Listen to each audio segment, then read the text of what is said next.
How's everyone doing? I've been waiting to get on this stage for a while now. Let's get started. So I work for a company called Barista Hustle, and there are 4 pillars to our business. A lot of people aren't really sure where to place us, but there are 4 things that we do majorly. We are a coffee subscription service. We sell affordable tools to baristas. We have our community, and we also have online education and free learning resources. And my job as the marketing and community director is mostly focused on that community aspect as well as marketing. Early on in my career, I noticed that for me, community was kind of all of what coffee was about. I started out in DC, and it was because of the latte art throwdowns and meeting other coffee professionals and engaging with them that I got super into coffee, and then everything else came along with it. Because the epiphany I had was people are at the core of this industry. We can talk all day about extraction and grind consistency and roast curves, but what about the people who are helping to promote those conversations? What are we doing for them? So at Barista Hustle, our North Star is to help the world make better coffee. And that informs those 4 pillars of everything that we do. That can be so many things. That umbrella is so massive. We can help people make better coffee literally. We can also help people make better coffee by focusing on people and having the conversations about what we need to do so that they can focus on coffee. So that community that we have at Barista Hustle, our Facebook group is the main part of it. It was started by Matt Perger about 1.5 years ago, just to have friendly coffee chat. He wanted to gather coffee professionals and enthusiasts to talk about coffee. That group is 21,000 members from all over the world. Managing all of those people is quite a task. We have tons of different conversations in there, and it's really become the place where everything happens online in coffee. If you want to know about anything, we allow people to come into the group and enter in what it is that they want to talk about. They have pending posts, we accept them, and we go on through Facebook threads and talk all day. But something that we were noticing was that the group was very heavily, the conversations were driven mostly by men, mostly by white men.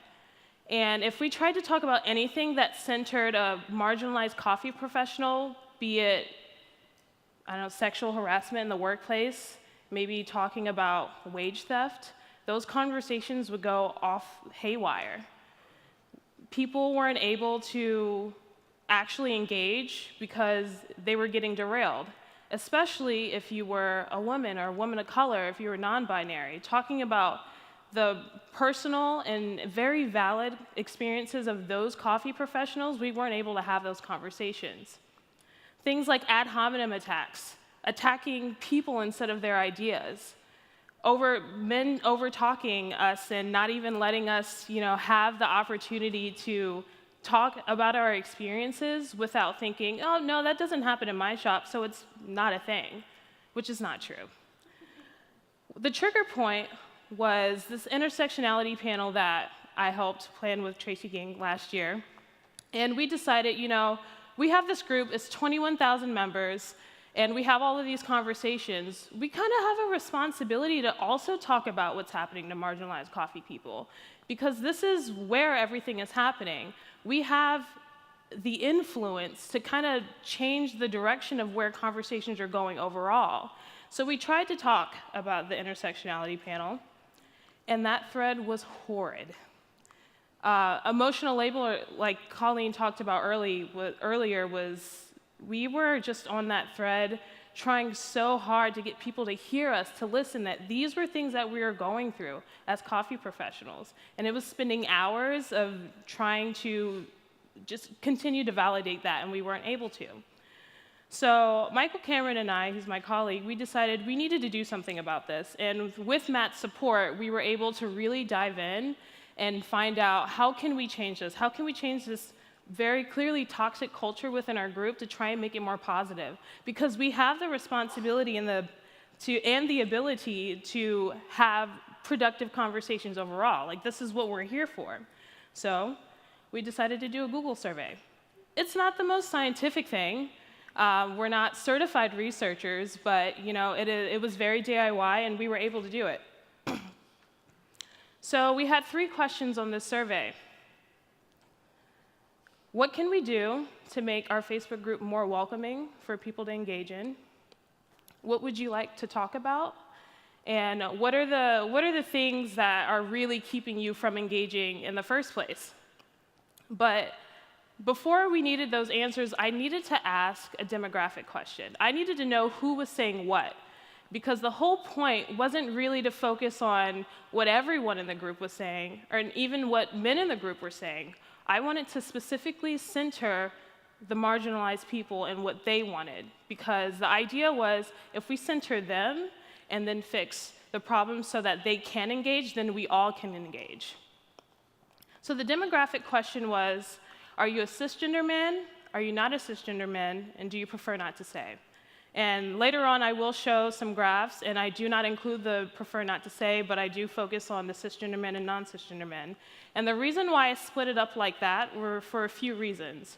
One, it was the most inclusive gender question we could ask.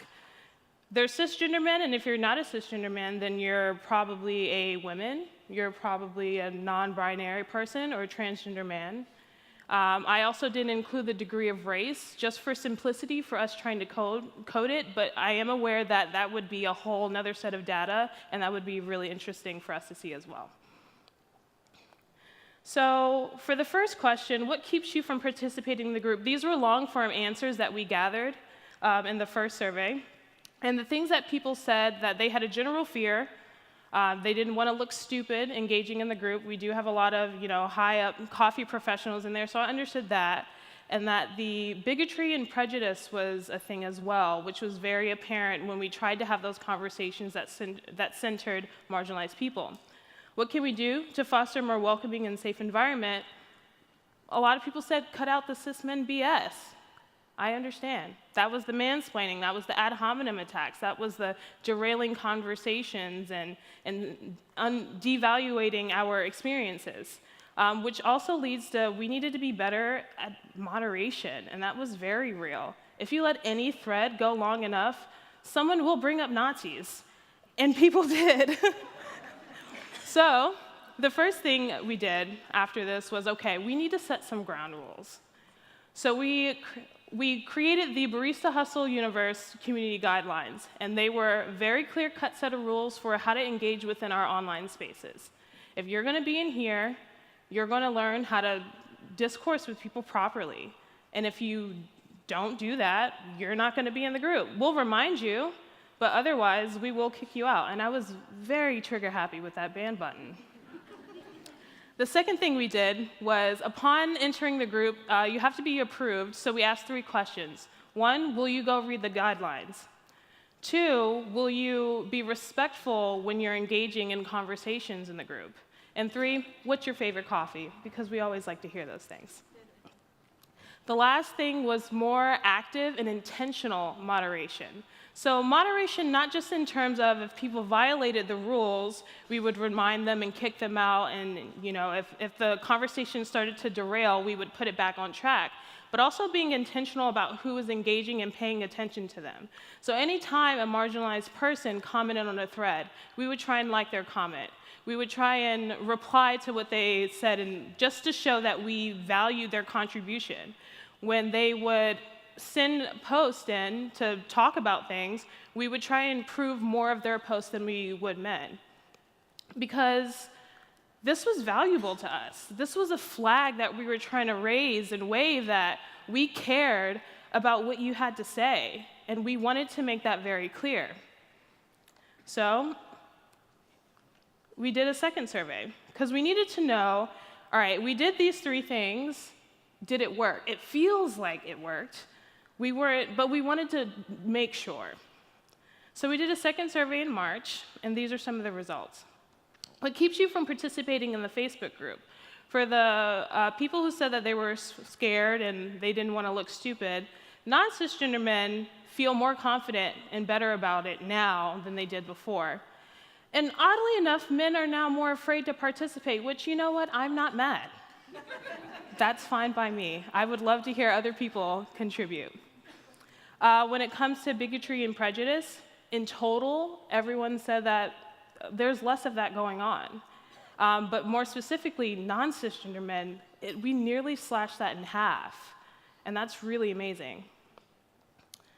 For what we can do to make our community more welcoming and safe, cutting out the cis men BS, we're doing a little bit better. It's not much, only an 8% change, but it's something that we're continuing to work on. Same with better moderation, 17.4% change, and a decrease in between the two surveys. And that's something now that we can focus on since the group overall is starting to feel better and that we're starting to have more productive conversations. But that last one, all good, so we didn't ask people if things were all good. These were long-form answers, so in the first survey, we had people say, like, no, you don't need to change anything, things are fine.